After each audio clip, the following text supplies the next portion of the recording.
first of all, if Mjolnir was completely and totally okay the whole time, why did Thor go and build the new hammer? Like, if he could just put it back together. Holy shit, I didn't even think about that. Like, what? Pizza time. Pizza time. Pizza time. You like pizza time? Pizza time. Ed, how are you? I'm good, my friend. How are you? Good. I've seen the. You've now been canceled. If people don't know, his set has been taken away from him. I'm just kidding. Yeah, it hasn't been canceled. Here, let's get the good shot right there. Yeah, wow, what happened? And then let's remind people last week. We're both clearly, bro. This looks so bad. Just kidding. We're not actually moving. We're just. I'm working on a replacement for my background, and Ed actually his background will be back next week. Yeah, it's just really funny. Sorry, okay, yeah. Sorry. Somehow, some way, we're going backwards on this show instead of going forward. We used to have great backgrounds, and now all of a sudden we're just like, which is really funny. We're on the street. Yeah, we're LA. Taking steps back. That's how progress is made. This is how LA homelessness looks like. That's not a good joke. I'm just kidding. Anyway, welcome into this week's episode of Pizza Time. Ed, we got a big one to talk about. Thor, Love and Thunder. We're going to go full spoiler discussion, full thoughts, no holds bar review. Oh, boy. But before we get there, really the biggest piece of news, and it just dropped about an hour ago. We're just going to cover this one little bit, is Captain America 4, the Anthony Mackie-led Captain America film, has found its director. His name is Julius Ona, and, he directed The Cloverfield Paradox. Oh, God. What? That's what he's most famously known for. But he also directed a movie called Loose in 2019, which has good reviews. I ended up going to watch the trailer before jumping on this, and it looked pretty interesting, actually. But he doesn't have a lot of credits below him. But I will say this. This does feel a little old school Marvel move, right? It does. Yes. Yeah. Okay. It's like, maybe I'm trying to sell it here. Especially because you're going to hear my feelings on Thor, Love, and Thunder in a couple minutes. I'm trying to sell myself here, but it's an old school Thor, Love, and Thunder. It's an old school Marvel move. Sorry, I'm drunk, apparently. Yeah, apparently. It's an old school Marvel move that I think, you pick a really kind of unknown director and you thrust him into the spotlight, and it sometimes comes out with really, really great results. Taika Waititi was once that guy. Peyton Reed was once that guy. John Watts was once that guy. So more times than not, they've hit it on the head. Yeah. So it looks like it could go really well, or not. I don't know. I wasn't super thrilled with the ending of Falcon and the Winter Soldier, but he's a new Cap now. I hope we see a lot of side characters in this. Okay. I hope we get Bucky. I hope we get Shannon Carter. I want Zemo, baby. U.S. Agent Zemo. Oh. I hope it's like all of that back into one. Like, just make it like a small team up film. But yeah, I'm not very excited about Captain America 4. Ed, what are your thoughts on the director and Cap 4? Yeah, I didn't know who this person was until you mentioned Cloverfield Paradox, which, by the way, what an ass of a movie. But I mean, you're right. I think one of the best things about this, it's terrible. I mean, wait, hold on. You watched it, right? I'm not going crazy. You watched it. I mean, it's not good, but great. You don't think it's trash? Well, it's it's trash. Yeah, it's pretty bad. It's all on his face. Look at it. There you go. It's pretty bad. Okay. It's Anyways, right, it's not a good movie, and it's not a good movie. It's not a good movie. It's not. But okay. So you made a great point.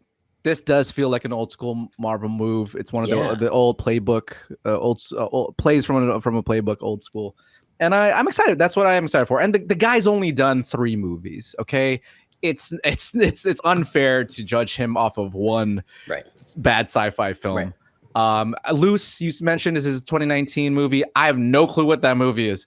But again, whatever. I didn't know a lot about Peyton Reed before that. I didn't know a lot about even the Russo brothers. You know, I'd only known they'd done Community. That's a good point. The Russo brothers were another small bunch that they got. Yeah. So, that's one bright light again to be excited for, which is fine. So cool. I'm glad that they're moving forward with the Captain America 4. That's great to know too, that it's moving forward. And yeah, I mean, I wanted to bring up too, you said you weren't really excited for Captain America 4. I mean, the big reason I think for both of us is the fact that we don't know if Anthony Mackie necessarily has the chops to fill Chris Evans's role. And the question is, I guess the question I would have is, are they going to try to even fit, like, is that the move to be the next Chris Evans Captain America, or are they going to do something completely different where he does represent obviously America, but it's a different character?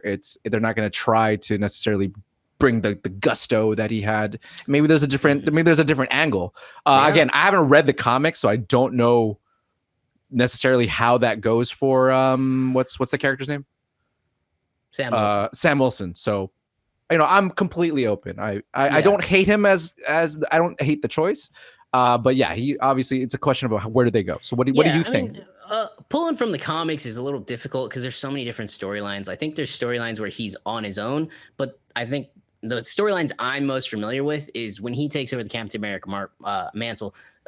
Old man Cap is still around, so there's still that Cap, is still there. I don't think they're doing Old man Cap. It would be so cool. I don't think they're doing Old man Cap. You're right, though. It would kind of undermine sort of it what would. they It were would going 100% take away from Anthony Mackie. I don't know unless it's used to further his character. I don't see that being maybe a bad choice. Like him, building on him, bestowing wisdom. Very small. I don't think he should be in it the entire movie necessarily, but I think there's a right way they could do that without making it seem like Chris Evans is back and blah, blah, blah. Maybe he's like dying already or something. Like this is it, and then he has to teach. He could be. He could be back, but I bet you if they ask him, he'll say. I doubt it. I doubt it. I bet you he'll say no, and he'll say no based on this is supposed to be Anthony Mackie's movie because he seems like he's that nice guy that would be that way, saying it's his spotlight. Right. I get it. I do think Bucky will be in the film. I do think U.S. Agent will be in the film. Oh yeah, I do think Shannon Carter will be the film. I do think they're going to bring in a lot of side characters to kind of help propel the film forward. Kind of how they did with Ant-Man. Scott Lang is he's the lead, right? But he's backed up by quite a bit of nice, good supporting characters. And by the end of the movie, you're kind of like, why do I like this Luis character who has, the stupidest lines ever, but he's hilarious. So, I think they'll do it. They'll play it like that. But it's being written by Malcolm Spillman, who's the guy who wrote and was like the EP on the series. So I would assume, hey, cool. It's safe to assume, expect more of that. Yeah. So if that was your jam, you're gonna love it. If that wasn't your jam, you're not gonna love it. I will say from one of my favorite parts of Falcon and the Winter Soldier was the way they did handle the sort of race issues that were sort of happening in America. I thought it was great, particularly with the Isaiah Bradley stuff. I thought that was a great way to obviously tie it into the actual narrative and have to do with him. So I thought that was good. If they can do that for the movie, that's great. If it feels shoehorned in, obviously you might have a problem with that. So the Isaiah Bradley stuff is fantastic. I agree with you because that you feel like almost like that would happen in the real world back in the day when they forced this poor guy to be tested on and they sent him into battle. Oh, what a story, man. Yeah, that's a great story. I kind of want to see that. I was going to say it made me want to see his story and just delve into that story. I think that'd be so cool. So if they go that way, and then that's fine with me. So but we'll see. We don't know what it's about. We don't have a date on that yet, but I'm assuming it's going to be a quiet week next week, and then Comic-Con's the week after, and we'll be here to wrap everything up. But I'm just going to go ahead and safely assume we'll get many things announced. I think Marvel has said they'll be there. Marvel may not announce everything, but I think we'll start to. Wakanda Forever is going to be the big one. Forever trailer. I think we're going to get a trailer. Yeah. But like also like remember they have Comic-Con in July, and then the first weekend of September, I believe your wedding, they actually have they actually have D23. So they'll unveil more there, but yeah, a lot of Disney stuff some coming. Reveals. Maybe we'll get a date for this or a date for Blade, but we might see. Hey, here's the last of the Phase 4 films. Maybe Feige comes out and surprises us and say, "Hey, here's the next Captain Marvel 2 is the last of Phase 4." Right. And then we'll be like, "Oh, that's interesting." Yeah, I think supposed to be Blade. I think it'll be a good time to. It'd be a good time to sort of pave the way for the next whatever's coming up next, just to make it clear. Yeah, what's coming up? Yeah, it'd be nice. Yeah, so should be interesting, and that's the only really bit of big news. I think there was a little other things here and there. Tom Cruise is about to get the massive payday. Get that money! Get that money, baby! 100 mil for one actor from one film. That's fucking nuts. To put nuts. that in perspective, most reports say Robert Downey Jr. got $75 million for Endgame, which grossed over $2 billion. Yeah. The incentives in Tom Cruise contract, whoever his agent is, or maybe he's an own agent because he's crazy, he's going to get $100 million over the performance of Top Gun Maverick, which, by the way, is still the best film even after Thor: Love and Thunder. And it's not even close. I don't know. The only film I can see even toppling this is potentially Avatar, but even I have an inkling that it probably won't. Speaking of Avatar, last little bit of news. We already have James Cameron saying, already prepping audiences to be ready for the very long runtime. The movie's going to be over 3 hours long. Not over. I'm so sorry. The movie's going to be 3 hours long. About 3 hours. If it's over 3 hours, we got a problem. My bladder can't do that. But he's already prepping audiences. He had a quote that said something about I don't want to hear people complaining about it. You sit and you watch Netflix for 12 hours straight. You can sit through a 3 hour movie. So I mean, okay, whatever. It's fine. Yeah, it sounds like it might be over 3 hours, to be honest. If he has to come out and say that. But at the same time, like, hell yeah, it should be over 3 hours. We waited 15 years for this, and they spent a buttload of money on this. Like, we should see as many, blue frames as possible. I am okay with him being as I don't even know the word. Him being as James Cameron. Him being as James Cameron as he wants. Make the movie long. Every movie you make is fucking long. Nobody was complaining about the 3 hour runtime of the Titanic. It still broke records. That's true. I forgot. Remember when that movie was fucking split onto two VHSs? I remember that was one of the first. Yeah, I forgot about that. Yeah. So, like, we still watched it, rewound it to the nude scenes. You put part 2 in. Still did it. Look, I know people are going to complain, but I think that's just like the society we live in. If you're not complaining about something, are you even living? I just don't even think you had to say that, though. I mean, look, The Northman came out. The Northman. The Irishman. The Irishman. The Irishman came out famously 4 hours long, but it wasn't really that. Yeah, they put in. Wait, yeah, that had a theatrical release. No, wait, hold on. Remember. Did it not? I watched it in screening, but didn't that had a? I'm pretty sure that had a theatrical release. Did it not? Maybe not. Maybe. I'm looking. Yeah, see, Netflix was November 27, 2019, and then they did a release on November 1st. I don't know how long it was up there for, but they did. Ooh, wow. And I don't know, maybe some people didn't finish it, but I don't know. I think most people did, and it was fine. I was perfectly fine with it. It was a good movie. So. Oh, fuck that! That movie sucked. You didn't like The Irishman? I did not like. Scorsese is so hit or miss for me. Oh no, Like, that's true. I don't like Scor- everything Scorsese like, does. I thought The Wolf of Wall Street was terrible. I thought I thought it was terrible. Wow. Okay. oh yeah, like that movie is I think it's overrated. self-indulgent, too long, It's definitely too overrated. dumb, and just insanely overrated. I cannot It's definitely stand overrated. that movie. I do We should like do- it, but it's overrated. We should for do sure. a most overrated movie. Let's do it. Oh, that's a good one. Yeah, that's a good We should do list. it All more. right. Anyways, Anyway, we're getting sidetracked as we always do.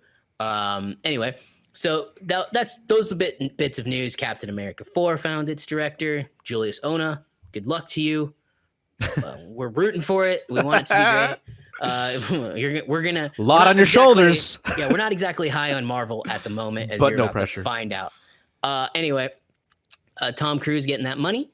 And James Cameron prepping audiences for a very long Avatar film, but I agree with him. Shut up, just go enjoy it because we don't get movies. We don't get movies like that, and that leads us into Thor: Love and Thunder. Thor: Love. boy. What a segue! Thank you. Thor: Love and Thunder came out yesterday, July 7th. Technically, it came out today, July 8th. But I went to go see it yesterday. Ed saw it last Wednesday. Ed's kind of held his reaction mostly to me, kind of guarded. But we have his first review. It said if you liked Ragnarok, you'll mostly like this movie. And I'm gonna go first here, Ed. Yes, please. Because I do want to. I don't know what your thoughts are, and I want to know. Thor: Love and Thunder. It reunites Chris Hemsworth and Natalie Portman as Jane. She gets the hammer. She becomes the mighty Thor.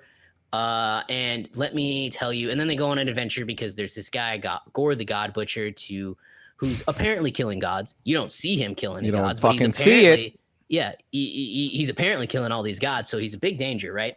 So he goes and attacks New Asgard, and they team up. Valkyrie, Thor, and the mighty Thor team up. They go on I guess you could say it's an adventure. It was a couple scenes. It's basically a day.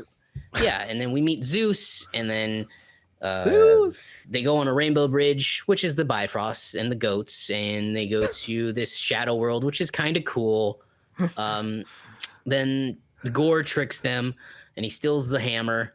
Not the hammer. He steals Stormbreaker. This is a fantastic recap. Stop laughing at me. I was gonna say. I'm being as precise as possible. Oh, while they're on the boat, by the way, there's like two conversations that don't matter or make any sense at all or have zero weight in the film that don't need to be there at all. Anyway, and then they go, wow. They're on this like destroyed shadow world called the Shadow Realm. And it's kind of cool because all the color's gone and the fight scene was kind of cool. One of the only cool parts of the movie, I guess. And then Jane reveals, she's dying of cancer. And it's actually the hammer that's killing her. And then Thor says, I love you. You need to stay alive. So Thor goes off to try to beat Gore alone. But of course, Jane comes and helps him. And then there's some shit with some kids saying, if you are so happy of these mighty powers of God, you get the Thor power. And then all the kids are powered up and they beat these like shadow monster things. And then we go to, and then Gore and Thor have a little bit of a sword fight. And then Natalie Portman dies, and then she goes to Valhalla, and somehow, some way, Gore's kid is back, and Gore's kid is back as I think eternity, like a godlike freaking thing. I'm confused about that. I don't know. Which could be very, very, very big going forward, but I don't really know. And now Thor's a dad. He has a little kid, and guess what? Her name is Love, so they're the Love and Thunder. Aw, that was actually pretty cute, to be honest. When it ended with that. I don't necessarily agree with the execution, but I thought that was pretty cute. So, that's essentially the movie in a nutshell. Great job. I didn't think you were going to go ahead and just recap the whole film. I thought we should recap the movie before we go into spoilers. Sure. No, that's great. Into my thoughts. Anyway, you said if I liked Ragnarok, I would like this film. I loved Thor Ragnarok. It's like probably my favorite or second favorite solo MCU film behind The Winter Soldier. Which every time I just really loved it. Oh, well, shit. It's great. It's probably number 3. No Way Home's up above it now, too. And if we're counting if Spider-Man films are counting the MCU, Spider-Man 1 and 2 are ahead of it. But I don't know if they are just yet. But anyway, point is, I loved Thor Ragnarok. I thought it had a lot of heart. I thought it had a good script. I thought it was funny. And I thought that this movie wasn't any of those things. I did not love this movie. If we're going, we go scale out of 5 slices here, 1 out of 5 slices. I might have to just go 2 slices. I was gonna say I wanted to make what's the word? I want to take back my score from last week a little bit because I was thinking about it. I was like, You think about that was too high. I would probably also give it a 2 out of 5, just because again, there were. Yeah. It's difficult. So look, the thing is about this movie, it's like, again, I wasn't excited for this movie, but I did my best to keep my expectations where it should have been. Can I ask why you weren't excited for this movie? Well, because I didn't love Thor Ragnarok. I liked it a lot, but I didn't love it. No, yeah, I didn't love it. Again, it was one of those movies I felt was pretty indulgent. I didn't always. I laughed again, but I just there are moments where I felt like it took me out of the movie because I felt like we were just on the Taika Waititi show, and it was just for the sake of laughter. I don't hate the movie though. I totally agree with people loving it. I don't have a problem with that. That being said, again, so for the second round, I'm like, well, shit, I'm pretty sure they're gonna double down on that motherfucker, and they did. That's what happened. But here's the thing: it's like, well, I knew that was gonna happen, and so my expectations were met. Even though I don't think the movie's good, but I was entertained at the parts that it tried to entertain me, and so I gave it some leeway. But then when you look back at it and I go, yeah, but would you watch this again? I'd be like, no, I wouldn't watch this again. Do you need to watch it again? No, I don't need to watch this again. And it really did fail on most of the things that I think it tried to do besides the humor, right? Yeah. But some people, but a lot of people kind of just took the humor from Ragnarok and said like that was the golden nugget from that movie. So I figured, well, okay, if that's what you like, then right, I'm sure you'll like this. Which, by the way, a lot of people still did. It's 70 or 69%, and for the most part, it's still positive. 68. But it went down. Okay. Yeah, it went down 68%. So, not terrible, it's got but good reviews. It's anyways, I think it's settled at its audience score already at like 85%. Once it settles after still pretty good. Yeah, that's it'll settle there. So it pleased the most part. I agree with you on a lot of levels here. The movie just kind of it dropped to 83%. What? 80. Oh, sorry. I don't know why. I thought you said 63% in my head. I thought you meant the fuck. Never mind. I was about to have a heart attack. Could drop a little bit more. Again, there's always the people that are going to give this good reviews no matter what because it's a Marvel film and they want to get invited to the next thing, right? Well, that's the truth. Anyway, yeah, that's the truth. That's fine. Anyway, they this movie just like failed in my opinion. Like it just went too hard into the humor, and like that's when I look back on the film, that's the biggest problem I have with it. Everything's a joke. Everything's a joke. There's nothing you can take serious in this movie because when you turn your head, there's going to be a quippy one-liner to get it. Yes. Everything's a joke. It really, really hurts the film. Like you get moments of how powerful Thor really, really is in this movie. When he calls back Stormbreaker, when Gore has them all trapped and he calls back and you see the entire planet like almost blow up because he's so powerful, you realize, damn, that's kind of cool. Granted, I just want to point this out. The planet was not that much bigger than it's not a big planet. It's a small planet. True. Just saying. Yeah. Anyways, but, keep going, still please. The force it was done with, it was cool, right? When he you get it. When he gives his powers to the kids and you realize, wow, he's got a lot of power to spare, that's still pretty cool. But like everything is there's just a joke after every corner. And to me, that's where the movie really, really failed. I agree with you. And I just don't like some of the humor as opposed to Ragnarok, I think some of the humor just kind of fell flat. Yeah. I like wasn't laughing a lot. I was trying to laugh. I mean, there was some very funny parts when Melissa McCarthy comes out as Hela. I was like, oh, that's pretty fucking funny. Actually. Yeah, of course. And dude, my favorite part was the Zeus part. My favorite part for sure of the entire movie was Zeus. I thought Russell Crowe was so funny. The way the accent and the way that he flips his little skirt when he gets down. And then steps. Again, that is the funniest shit. I fucking think love it's funny, but here's another character that we're making into a joke. that. Yeah. Oh yeah. Of course. And yeah, that's right. like, I thought it was funny, and I was like, yeah, that's really funny. But like, isn't he supposed to be Zeus, the god? Right. Zeus, the god, and like it's a joke. Like it's a Taika Waititi film. Everyone is, as you said, everyone's a bit of a joke in a sense. Like no one is that serious. Korg was just there for comedic. Yeah, and because people love Korg.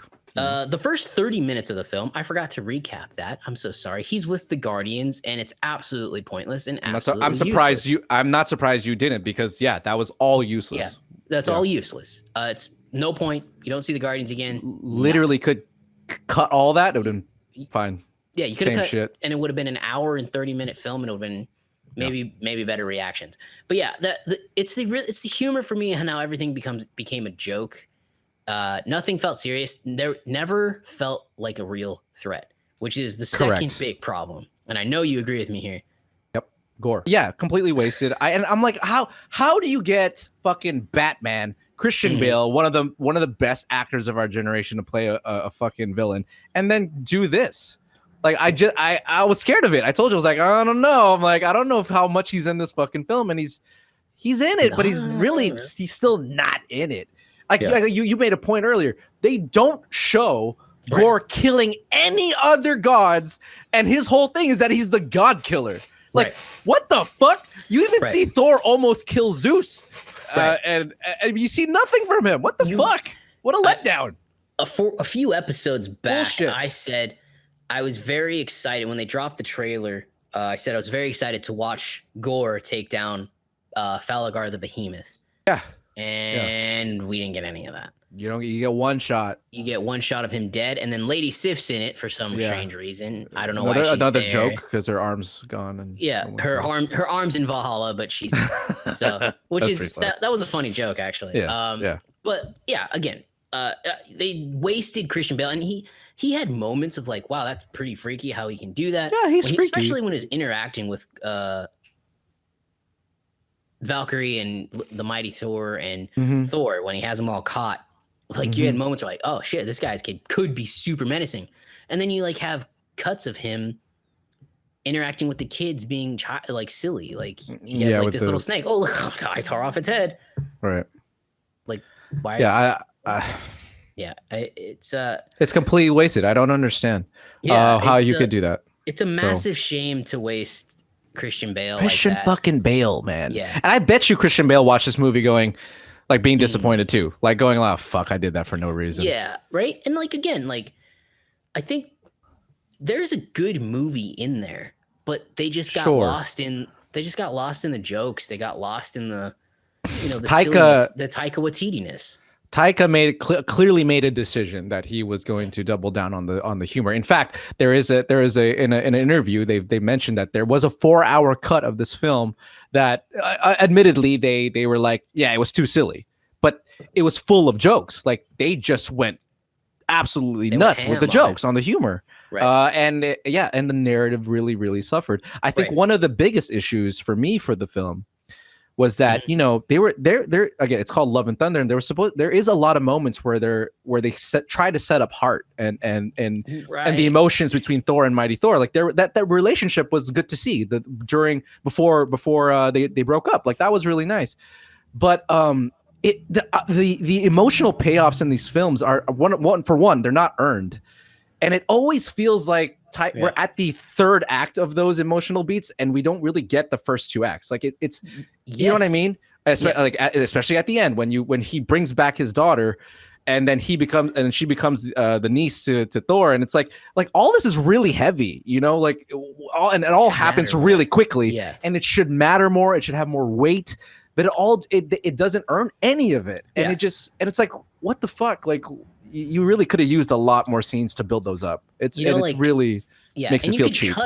You could cut if you cut the first 30 minutes and you put 30 minutes more of. I agree with that. Gore, interacting gods with his for daughter, one, right? And that too. Killing gods. Like after he kills a god, he sits and he reflects, and he has like a flashback of him playing with his daughter to see what he meant, what she meant to him.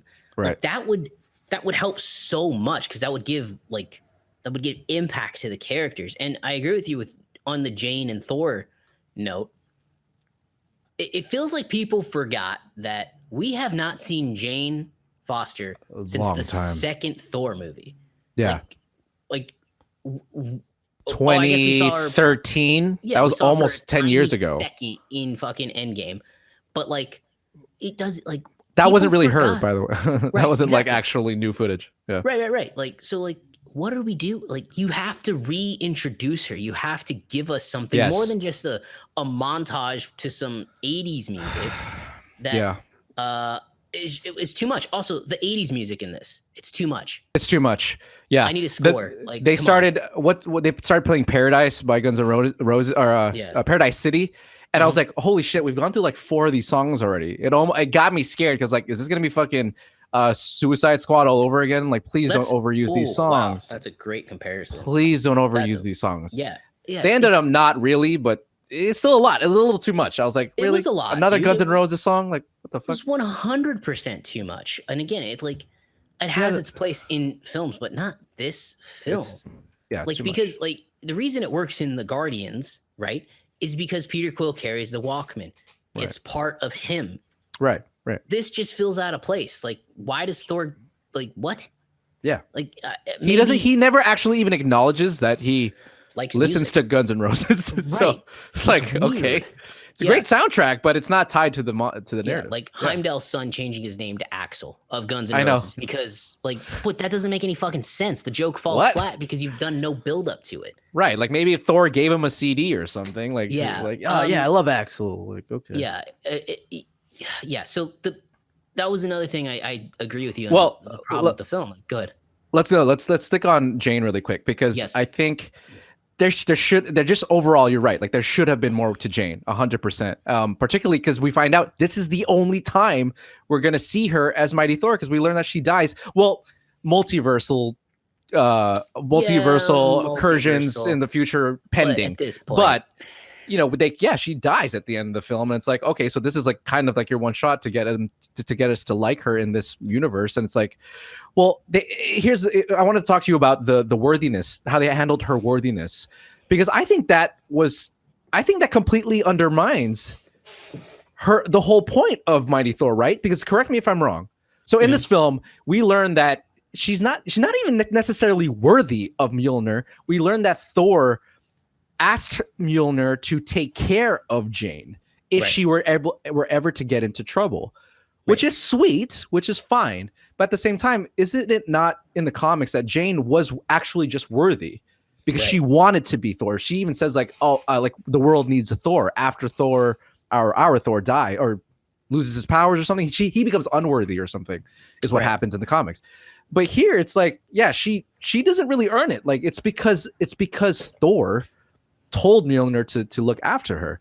And it's like, well, so where does her, again, if we want to talk about feminism and like getting strong characters in, that female characters, like why are things just, I don't know what to do here. I don't know what Disney's going through with this. Like, what do you want? What do you want? You want your characters to like earn their shit?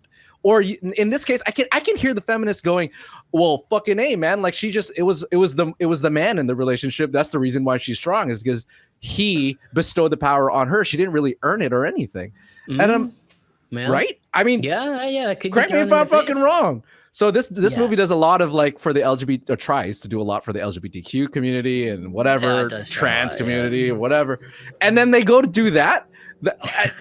This is where the fucking Marvel, Disney, fucking A, man. Like, be careful with the woke shit that you're trying to get into, because look, they're gonna come after you for that, dude. I'm sitting here going, I'm fine with the fact that Thor did that. I think it's really sweet because it makes sense for their relationship. But also, there's no character for that, and they're trying to build her up as like, she's a strong, independent woman, which she is. But it's like, I don't know. I'm confused. The typical so the Hollywood trope at the moment is a strong, independent woman in Hollywood just isn't actually fleshed out. Like it's not earned anymore. A lot of things are given, right? Are just taken for a given. I guess I understand the argument. Oh, it's because they're women; they've earned enough. Sure, but maybe that's not enough for audiences. So yeah, I had some issues with the whole Mjolnir thing. First of all, if Mjolnir was completely and totally okay the whole time. Why did Thor go and build the new hammer? Like, if he could just put it back together. Holy shit! I didn't even think about that. Like, what?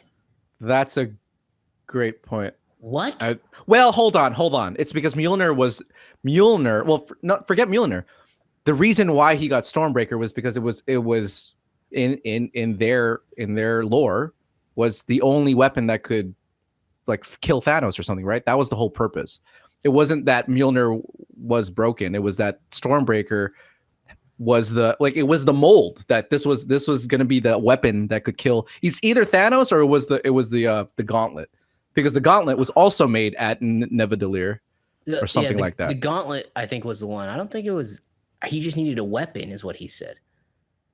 As far as I'm concerned, I think that, yeah, that's true. He needed a weapon, but I think it's because Stormbreaker also was the only weapon that could defeat Thanos or some shit like that. I'm not 100% sure, but I think there was some explanation for that. But okay, now, so, well, first of all, the movie is like, at this point, when she gets her powers, I think you're about 30, 40 minutes into the movie. And there's no explanation. Nothing. You have no idea how this hammer put itself back together. You only know that, Thor had said that one thing to protect her, and then there it is. That's enough to put it back together. There's no explanation given to anything, and that's something that really bugged me about the film. Like, some point, like, it undermined previous films in doing this. Right. He all of Ragnarok, he loses his hammer and it breaks who he is.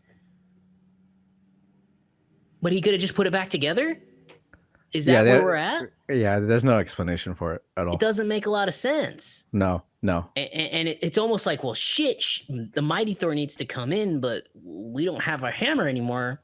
Fuck it, let's just put it back together. Yeah, basically. I mean, that bugged me. Yeah, he's been wanting Mjolnir back, right? So it's like, okay, well then you could have just had it back, unless the only strict reason that Mjolnir could put itself back together was because of Jade. Right. Well, again, but explanation. Maybe that is why, but an explanation would have been nice. Again,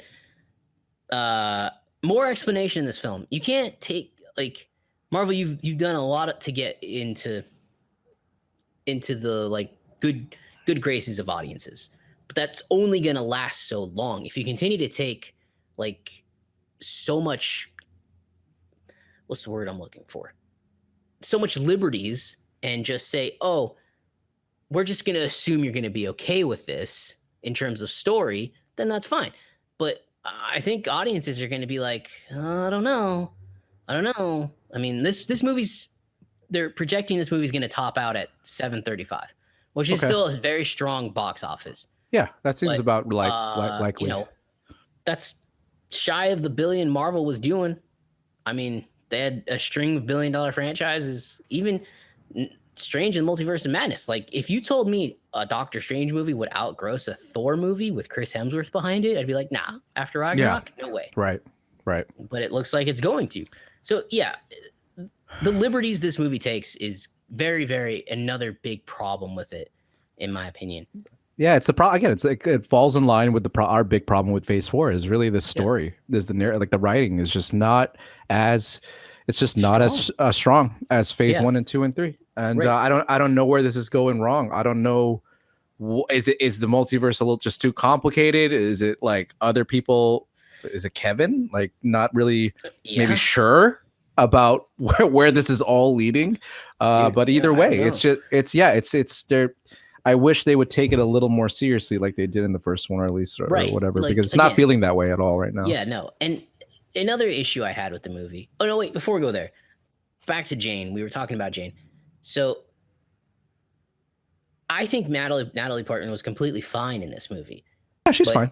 To your point, we have no buildup with her. She's sitting in a cancer treatment center, getting her chemo done, and then she's in her lab, and then she's Thor. That's it. It's pretty quick. It happens really quickly. Like, and what I would say is maybe 4 minutes of total screen time. I agree with you, and this is what kind of blows my mind is that we know full and well Taika Waititi can make a very heartfelt and humor-filled movie. We've seen Jojo Rabbit. He's been nominated for Oscars for it. Right. So, and I think he really needs to bring that to the MCU more. Just trust himself to do that. Like, I don't see why they decided to go full on humor, because again, with the cancer treatment, it's like there are really heavy emotional themes in this movie, like cancer. Yeah. And yeah, even the cancer scenes, like they make light of it, kind of like it's funny, you can do that, that's fine, but at the same time, but you want to tell a story, right? You want us to relate to these characters? Don't you want us to like these characters on a deeper level than because they're funny? Like what they clearly chose to really supersede the emotionality with humor, and it's like it kind of sucks because I think he could totally do both. I think he could definitely do both, and he just didn't do that here, and I wish he did. It baffles me as to why they didn't. I really don't get it. It could have been a much stronger film if I'm gonna be completely honest, at this moment in time, maybe I'll rewatch it and I'll feel differently about it. But right now, this movie is the most disappointing of Phase 4 for me. Really, more than Black Widow. More than Multiverse of Madness. More than Multiverse of Madness. Don't get me wrong. Multiverse of Madness was a disappointment for me, and it. Yeah. Obviously. But right now, it's way over that. See, for me, I've already kind of explained it, but for me, it's like at least I knew what the movie was going to be coming in, so it doesn't disappoint me as badly as Multiverse did, because Multiverse sort of promised more, and that really didn't deliver what I thought it was going to do. So that's that. We're both not wrong. It's just that's where I'm coming from for it. So I'm definitely fully disappointed by both films, particularly because these are two boys from like top tier Marvel film characters that should easily had worked on a narrative level and everything, but they didn't. And that's really scary to think, like, about what the future of these other Marvel films are.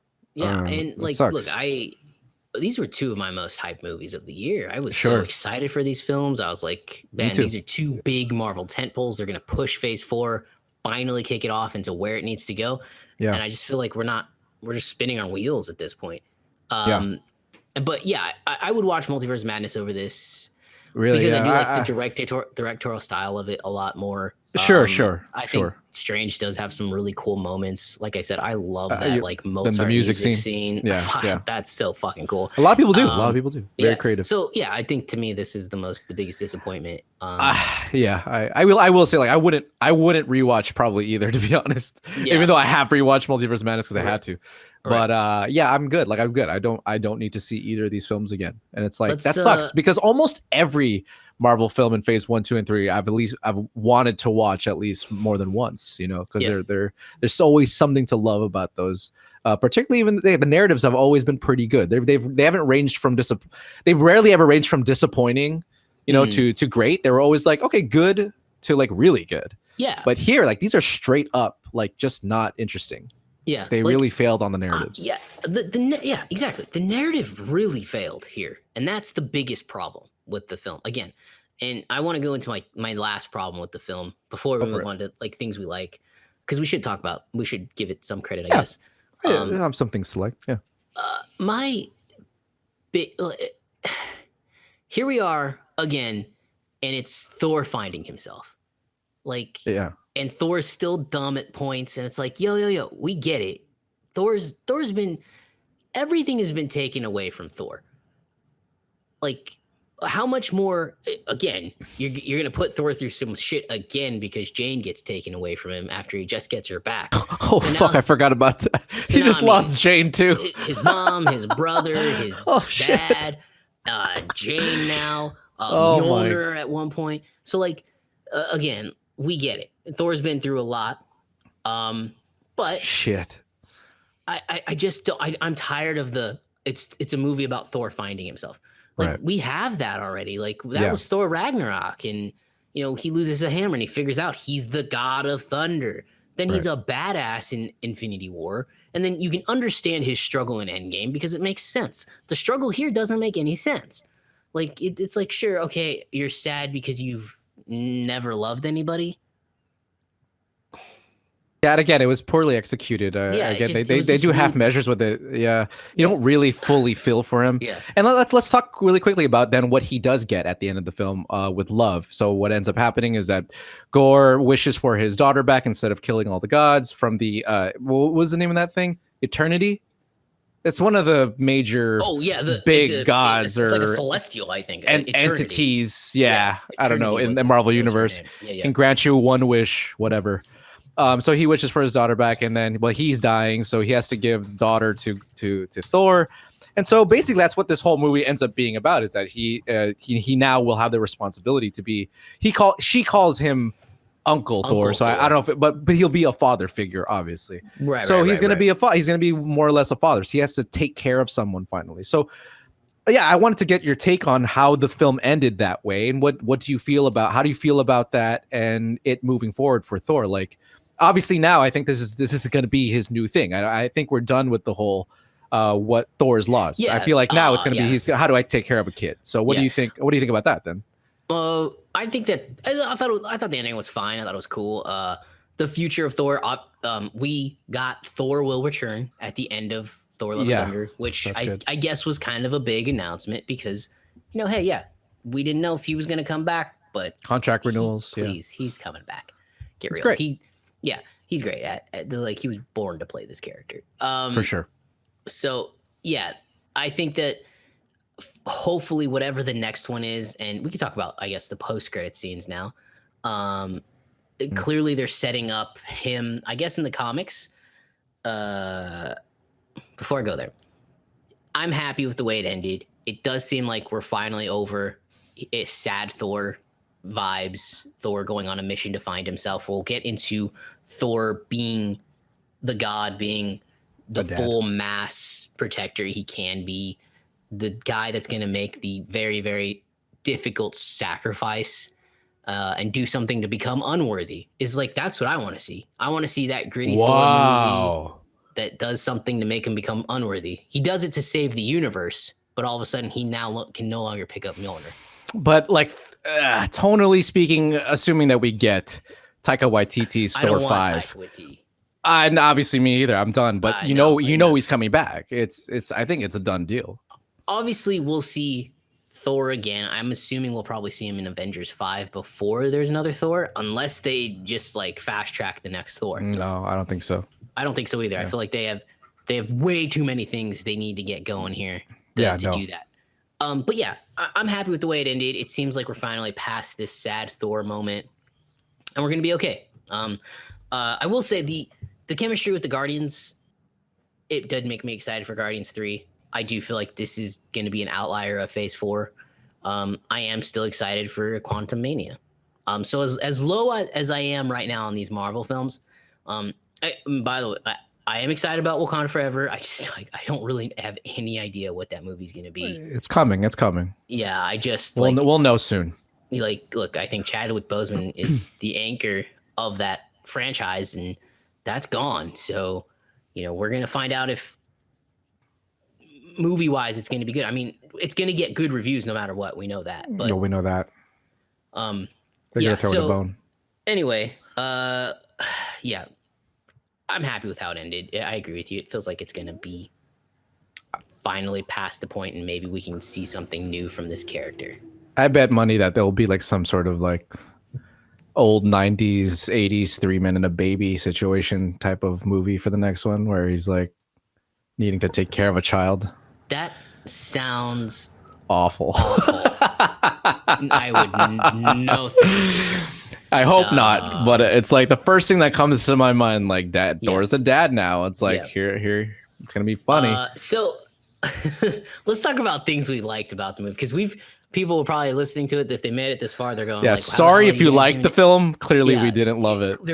How are you guys gonna give it 2 slices out of 5 if you have absolutely nothing good to say about it? We have I have some good things to say. Yeah, for sure. You go ahead. Give me some of the good things. Well, again, not all. The thing about Taika is that if some jokes don't land, some of them inevitably do, and I found myself laughing at a lot of other things too. Like I wanted more of Thor Stormbreaker being jealous of Mjolnir because Stormbreaker just like kind of slowly creeping into frame every time was hilarious. That was one of the best that jokes was in my. good. I like It was a good gag. It's a good gag. I liked it. That's funny. Again, the best part of the film to me was them going to, I don't even remember the name of the Olympian place, whatever. Omnipotent. Omnipotent. I don't know, whatever. Who cares? One of those.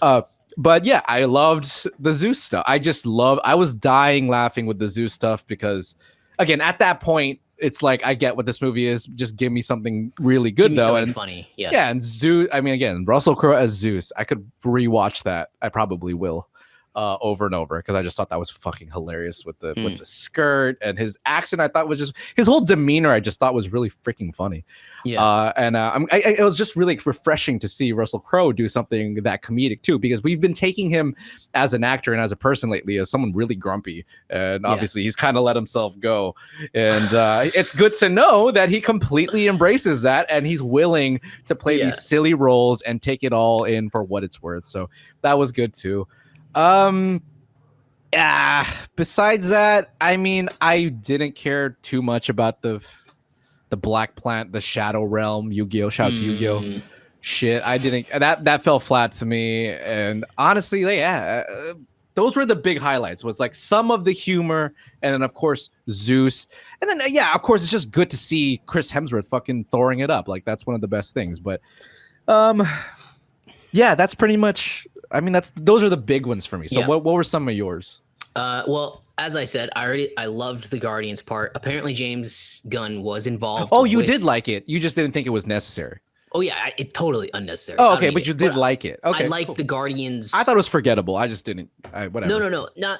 I like the chemistry with the Guardians. Sure, yeah. It's been so long since we've had just them that I kind of forgot like how well they casted and crafted that team. Sure. So I'm very like that got me re-excited because when he looks over and he says that like very heartfelt thing to him, look to the people you love if you're ever lost. And Thor comes in and obviously ruins the moment because it's Taika Waititi and they can't help themselves.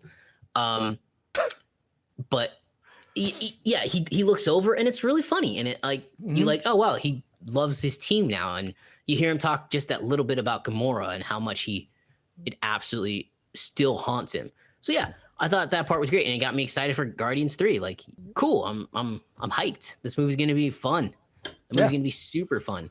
Well, I've heard it's gonna be a fucking emotional roller coaster too, though. I'm so sure watch Drax out. Dies. I'm really hoping that Rocket doesn't die, but I'm pretty sure Bradley Cooper's like, listen, I'm done with these Marvel films. I want to go direct more Oscar-winning things. So peace. Yeah. I wouldn't blame him. Anyway, so that got me excited about Guardians and what it could be. But really quick though, toys. Rocket Raccoon sells like a motherfucker for that's for true. Them. That's Just true. saying. That's the only reason. And Groot. Yeah. Anyways. That's the only reason I included. You're right. But besides that, what did I think about this one? You're the one who brought it up, and now you're like struggling. I agree. Some of the humor was great. Like when he sees Jane in the Thor suit for the first time. So he puts on his all gold Thor suit and then gets like grows even bigger like Viking horns. His insecurity is great.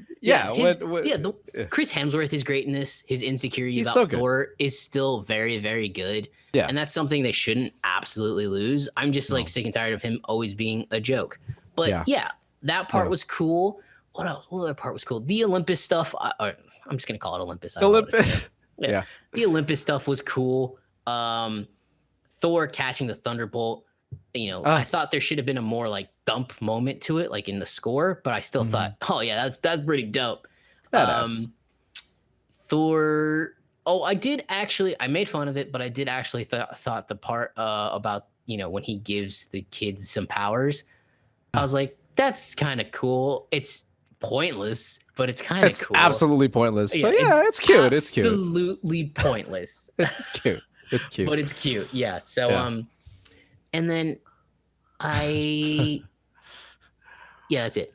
I think that's all. All right. Hey, fair enough. The fight on the Shadow Planet was kind of cool, but like none of the action stuff it landed for me. Okay, here's just to jump off of what you just said. The big problem with the action for me, particularly with gore, was it was so fucking dark. I don't know what it is. I could not tell what the fuck they were fighting. Yeah, you're right. In New Asgard, like. Yeah. Okay, granted, they're shadows, but motherfucker, I had no. At one point, they look like spiders, and another point, they look like some like lizard shit. At the end of the day, I had no fucking clue what they were fighting. I couldn't care less about the action in those scenes because I just didn't know what the hell they were fighting. And similar to the one on the planet, I will say there was a moment that if it was just lit better, it was just like I could see it better. I know I would go fucking nuts. It's when Mighty Thor like sends out the little shards of Mjolnir, and then takes the stick, puts it underneath the head of whatever fuck thing she was fighting, and it comes back together and explodes the head. I thought that was so badass. Like that was one of those badass moments. It happened super quick, and it's hard to see, but it's hard to see. Yeah, badass moment. Yeah, it's really hard to see. Anyways, that's one of the. I just want to bring that up. Yeah, I was like, what the fuck is that? Like, I don't know what that is. The Eternity stuff, I think that'll be a big thing going forward. I liked it. It's cool that she has powers. This new girl, Love, I guess is going to be her actual name. I guess so. But by the way, fun fact: did you know that that's Chris Hemsworth's daughter? It looked like that is his. That is his daughter, India. So I didn't know he had a daughter. Yeah, apparently I didn't know either. I thought he only had 2 boys. Apparently, if you that Christian Bale and Natalie Portman's kids are also in the film somewhere else, probably part of the kids who got kidnapped, maybe, but I don't know who they are. But Love is played by India Hemsworth. So fun fact. Oh, anyways, that's cute. Cute, it's cute. It's cute. Super cute. She's adorable. A pretty good actress for. Yeah, not bad. I mean, they're coming from two actors. I can't say I'm surprised. So I guess that's a. That is Elsa Pataki's daughter, right? I don't know their love lives. I just want to make sure I'm saying that right. That's definitely Okay. I don't know if it's a daughter from another mother. So. Yeah, they have a daughter born in May 2012 and twin sons. The twin sons were in the movie. Oh, they were. Okay. They were the little boys running at the beginning when Korg's doing his narration. Okay, I don't remember those boys, but okay. So you barely see him. Yeah, you barely see them. So if that was all you liked, do you want to move on to the thing we haven't talked about yet, which is the mid-credit scene, which is the surprise of a new character. Oh, okay, go. What? You gotta let me do it. Have you seen Ted Lasso? I do know who it is. Yes, I have. Okay. I've watched season 1 of Ted Lasso. So yeah. Okay, so it was enough. So here you go. So you get. I've been thinking about this. So you get the reveal. Zeus is talking, saying, "I'm ready to make the people pay for losing faith in the gods," even though he has no right to say that because he's a dick. Right. He's a fucking asshole. But sure. So he's talking to his son Hercules, played by Brett Goldstein. Who, if you don't know who that is Roy Kent. He's here. He's there. He's fucking Hercules, apparently. So that's what he does. Yeah. I mean, how did your? Well, here I want to have a question for you. How did your? I don't know if you watched it with a full audience. Silence. Okay, no one knew. Okay, yeah. I figured because if they hadn't said his name, I mean, it was pretty obvious if you said his son. And obviously, it's Hercules. But yeah, I saw it at a screening, and people went fucking nuts. And I'm not gonna lie, I had no clue who the fuck it was. Besides, I mean, obviously it's Hercules, but it's like, okay, and I don't know. Yeah. And then it took me a second. I was like, I know that guy, but I was like, he is not that big, isn't he? I think there's a Ted Lasso thing. Everybody loves Ted Lasso, but like for me, I'm sure he's gonna be a great. It worked. I mean, he looked cool. They get their casting, but for me, like when I hear his voice, when I hear him speak, I just think of Ted Lasso. I just think of that. I just think of fucking Roy Kent being a dick. Yeah. But like I think it would have been better if it was like someone like Alan Rickson or something. Like who's that? Fucking the dude who plays Reacher in the TV show. Oh, look at him! Look him up. That guy's a monster, man. Fucking jacked, bro. Ooh. Like, he should be if anything, he should be the next Juggernaut. Oh my gosh, dude! But how cool would it have been to see Alan Rickson as Hercules? Because then people would have been like, "Oh fuck, that guy is jacked." Yeah. You're a massive But- human being. But I mean, I'm I don't sure know Brett if he's Goldstein's done a good any- actor. Well, also, I'm sure they chose Brett because he has a little comedic chops, from and you Oh got my to they're God, gonna you think they're that's gonna why? keep they're gonna keep the humor going. Yeah, I'm fairly certain Taika Waititi is gonna direct the next Thor. It's not a question to me. And so they're gonna keep going with it. So that's hope he probably why. A lot of people, I don't know if you know this, but a lot of people were hoping that it was Henry Cavill who was gonna play Oh Hercules, shit, that would which is obviously a pretty dope. good choice, obviously. That massive but- human being too. Wow. Yeah, that would have been amazing. But obviously, he's not going to do that as long as he's still Superman, I assume. So But is he? we doesn't don't matter. know. Brett Goldstein is but the guy. So he's the guy. We got where Kent. I He's think he here. looks good. He's Like there. from He's the shot, directing fucking he movies. he looks good. Yeah. Like he looks good. So I was excited for that. I'm glad I had watched the first season of Ted Lasso because else otherwise you would've been like, I who would the know fuck is this who guy? the fuck this guy is. Yeah, so I'm glad. Makes sense. And I do like his character. I do like his character. Yeah, his character is hilarious in Ted His Lasso. char- his That's- character is might be really my good. favorite character. Oh, okay, but, yeah, that makes sense. Yeah, so that clearly that teases the next big Thor's next big problem / hero. Yeah, like they the- fight, but he's actually a good guy because he has a good heart, Right, unlike his right, father. right. So like, look, We'll see them if team up it's- probably. if he's in the next movie, which let's all assume he is, I'd like to I think want to so. see like the most masculine fucking fight I've ever seen. I want to see these guys break a city if they have to. Like, Right. Just Right. go at each other. That's Just what I to- want to see. yeah. Yeah. Yes, just testosterone, fucking exactly, the most because you've again, ever I think- seen. That's most superhero shit you've ever seen. Just let Yeah. them flying through shit, breaking shit, I agree. fighting, because I think that would help, solidify how strong Hercules is and kind of, Yeah, they got to show it off yeah, somehow. gotta show it off, right? Can't It'd just, be like- cool if they can, if they can make it a tent pole thing for the next film to be like, hey, we're gonna do the fucking our version of The Rock and Vin Diesel, or Yeah, fucking whatever. What are the biggest like humongo I don't know. I can only dude keep- I can- fights of all time? I can only think of The Rock Something and from the Vin Diesel. Expendables or something. I don't know, but like one of those. But like the first Avengers film when Thor meets Iron Man for the first time, Yeah. like it's an yeah. all-out brawl. They're not pulling any Oh punches. man, That's what I want. I missed that. That was so Yeah, good. that's what I want for this guy. Yeah. But clearly do they're it. teasing, and obviously the Thor will return thing. So he's coming back. There's going to be a Thor 5. I don't have high hopes for it at this point. But anyway, Yeah. I mean, if Taika does this again, then I'm not going to be excited for it. right, but I would agree.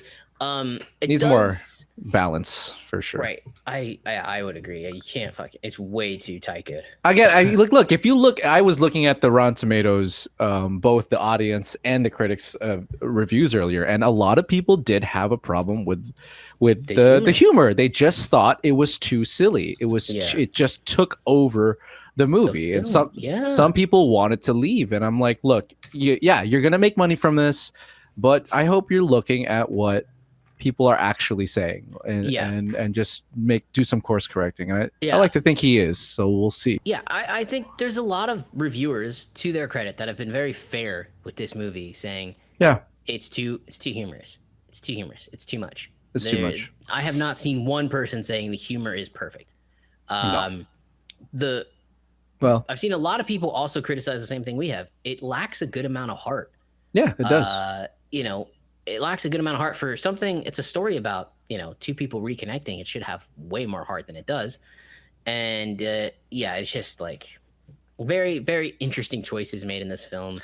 Dialogue that could just be cut out because you're just kind of like, okay, what? Yeah, What is the point of that? Let's just Can keep we going. just go? Yeah. Can we just keep moving? I don't Why are we understand why stopping the movie to talk right now? Like, this doesn't make any sense. because Taika Waititi wants to do that. That's all. Yeah. Like one of the reviews I saw was like, Taika is having a blast here. Unfortunately, the audience isn't. Like, is not worried about the audience having a good time. Like, Taika just was making sure he was having a good time, and I can feel that for sure. Obviously, he a little too much of a blast. Again, there, indulgence. I always say, like, these indulgent movies, we need to be careful of. Like, it's not good. Yeah. And I wanted to bring up something too, really quick, was that Thor Ragnarok is, in terms of the tomato meter score, the fourth highest It's like highest 93. scoring. Yeah. Yeah. Yeah, I think it's 93. Fourth highest scoring MCU film ever. This is the fourth lowest scoring MCU movie ever. So they're on completely sort of opposite ends of that spectrum, and it's just interesting to see that the same director can come in and that you have completely sort of polarizing polar opposite responses. So right. Please take note. So like Kev, the thing with like Marvel, here's the Phase 4 scores for movies so far. You got Black Widow at 79%. Damn, that's high. Shang-Chi at 91%. There's your I like that. Your outlier. I like that. Eternals, the lowest one at 47%. So wrong. Spider-Man No Way Home is 93%, but it's got a 99% audience score. So, geez. But Doctor Strange at 74 and Thor Love and Thunder at 68. Phase 4 has been a disappointment, and I think we can fully say it's solidified now.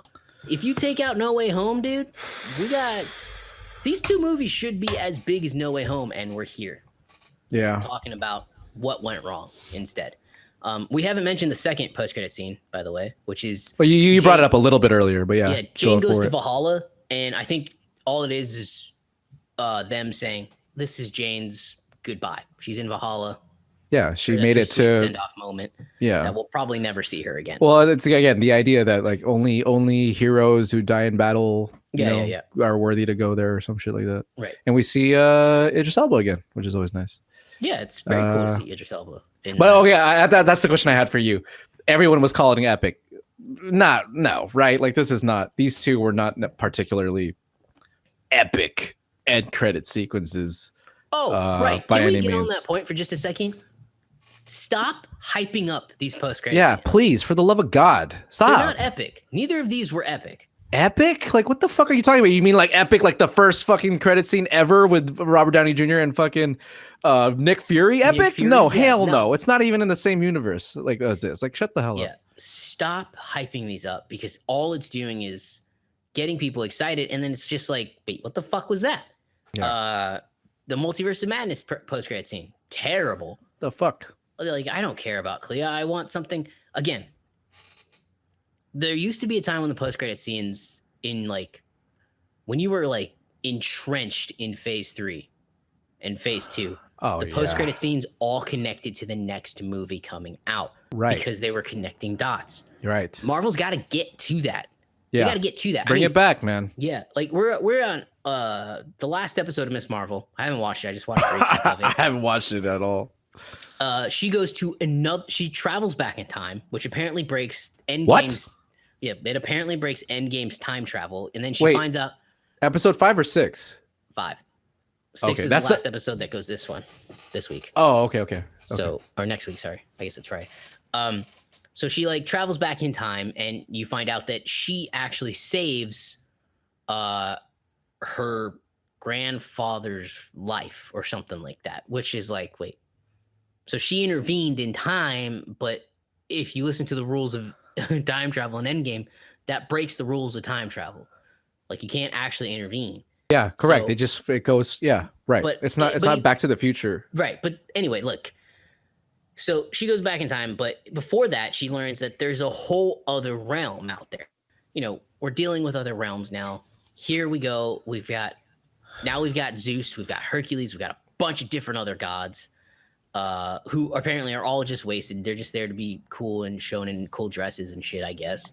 Because we don't see any gods actually die. We see the one god we see die is a complete joke and a dick. So you'd think he deserves to die.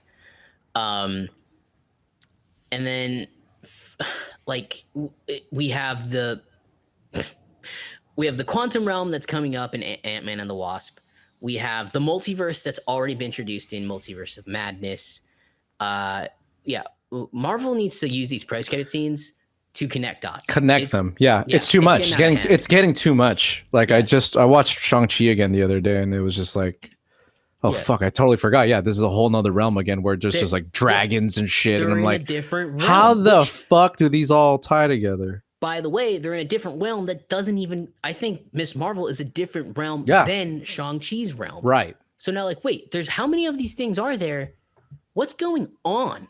Yeah. Yeah. Like how again? So these are just in this universe. So then there's multiples of these in other universes. I'm like, yeah. Again, it's Yeah. one of the issues of Phase 4. It's like y'all need to start freaking take a breath. Yeah, take a breath. And give us some foundation here, because it's getting too much. It's getting too complicated. Yeah. Like, think back to when it was simple. Yeah, You're losing us. You're losing us here with what the fuck is happening. so- Realms and multiverses and multiple types, variants, and like Jesus Yeah. Christ, like but where is this all going though? Like, yeah, dude. please It's, tell me this all means something other than right. like making our heads explode. You need answers now, because I just, like, at this point, I'm like, this movie felt like a massive waste of time. I'm not gonna lie. I agree with you. I Yeah. agree with you. Because again, Yeah. like, Go well, ahead. Did it not? so what? Did it not feel like one of my critiques in my first review, that like it's lacking in that sort of that level of MCU film, and it feels like a sort of Right. like Thor show episode that just yeah, kind it's of like a Thor Disney. you Plus could show. do with or without. Like it's Right. like it's there. You Like, know? you have nothing significant happens. You never feel like there's a real threat, and nothing is ever taken seriously. No. They waste. Valkyrie was one of the best parts of Thor Ragnarok. They I agree with that. completely waste Yeah, Valkyrie's she's character. sidelined a bit. She's got like 10 lines in the entire movie. To be honest, they obviously wasted Gore the God Butcher, Christian Bale, but to be honest, they kind of wasted Natalie Portman. Yeah, I There's agree no with that. development. No. There's no development. Like, I mean, remember when she came out on stage and like they made a huge thing about her? I thought that she, like, this was a new hero. She was going to be a staple now from the MCU. She's going to play Mighty Thor straight up. Yeah. Like, and they don't treat her that way at all in this movie. And and now she's dead. So I'm like, okay, well, yeah, I mean, almost like okay. a better way I don't know. to connect the movies. Almost a better way, like, you could do something silly like, Doctor Strange broke the multiverse, or well, one of the Doctor Strange broke the multiverse. Actually, Wanda broke the multiverse, and when she did, the Thor from this reality got transported here, and she's trying to get back or something like that. Right. Like, that would have been more interesting than, oh, it's the same Jane Foster, so you don't have to learn anything about her. You should just remember everything about her. She loves science and working, apparently, and she's dying. That's it. Go forth and do with it what you want. Yeah. So it's Also, did you know how much the budget of this film was? well, Chris Hemsworth, I doubt he's cheap now, because I don't think he's doing contracts. Multiverse of Madness was 200 million. Actually, most of the Phase 4 films are 200 Most million. of these films, they go 200 million. Yeah. Thor Love and Thunder has a budget of $250 million. It cost more than Multiverse of Madness? And yet, when you watch this film, it doesn't feel like that even close. No, Like not even Eternals feels close. more expensive than this film. So I don't know what happened, Eternals. but 250 mil. That's I where want people to watch these two movies, and then somehow, some way, come to me and tell me that Eternals is not better than both of these movies. Because there will be people, obviously, there will be there's people no who would disagree way with you can convince me. you. Oh, yeah, Everything, no. the That's scene true. in Eternals where Makari takes and fucking just wrecks Icarus.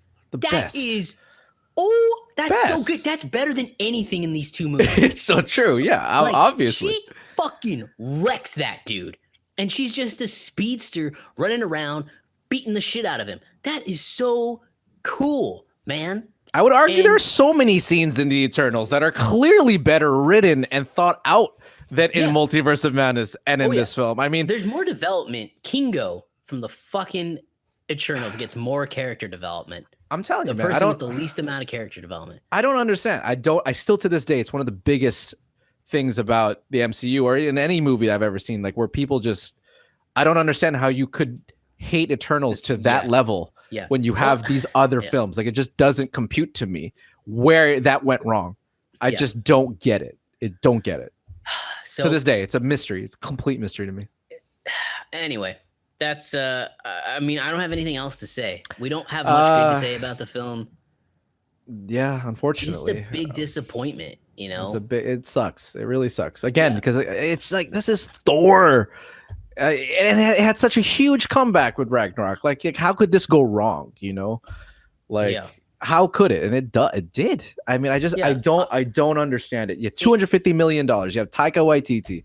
How do you have such a blah sequel? It just doesn't make sense. Mighty Thor, Christian Bale. They had everything it needed to make something great at the very least.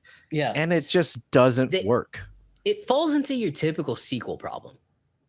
Let's like, the first one worked. Let's just redo it. I guess. But let's redo it, but let's turn it up to 11 this time. And yeah, it didn't work. A lot. I mean, for me, to be honest, like a lot of the MCU in Phase 1 and 3, I thought most of the sequels were pretty good. I thought a lot of the second movies were pretty good. Besides, like maybe Thor 2, which is probably one of the worst MCU films. Like, besides that, I liked Iron Man 2. To be honest, I still watch that every once in a while. Feels like a little bit of a rehash to me. It is, but I think it's enjoyable. I mean, like, you got great characters. Fucking what's his faces? Who's in it? Fucking Justin Hammer. Yeah, Justin Hammer. Great stuff. I love that shit. He's coming back in that Armor Wars show. I'm excited, dude. He was so good. His stupid dance scene when he's coming on to the set to introduce Hammer It's Tech. so great. Because, you know what's so great is that they're Sam Rockwell. Yeah, Sam Rockwell. The great thing about them is that they're both egomaniacs in a sense, but they're so different at the same time. It's like, how do you have two people who are such like kind of dickish and self-centered be so different? It's awesome. It's awesome to see their dynamic. Anyways, but yeah, other like the Winter Soldier was amazing. Like all the twos were pretty good except for like one, you know, and it's all these sequels are just dropping the ball. I don't understand what's happening. This shouldn't be happening, and it's happening. So whatever. We've said enough. So that's our review of Thor: Love and Thunder. Go watch it. Hopefully you like it more than hopefully you like it. Go see it in a theater. Just because to support the theaters. But yeah, it's a massive disappointment, a Thor-sized disappointment, if you will. And that's how we're gonna end it. That's it today. Yeah, that's it. So thanks everybody for listening and watching. Thank you. We appreciate it. We'll see you next time. See you next time. Bye.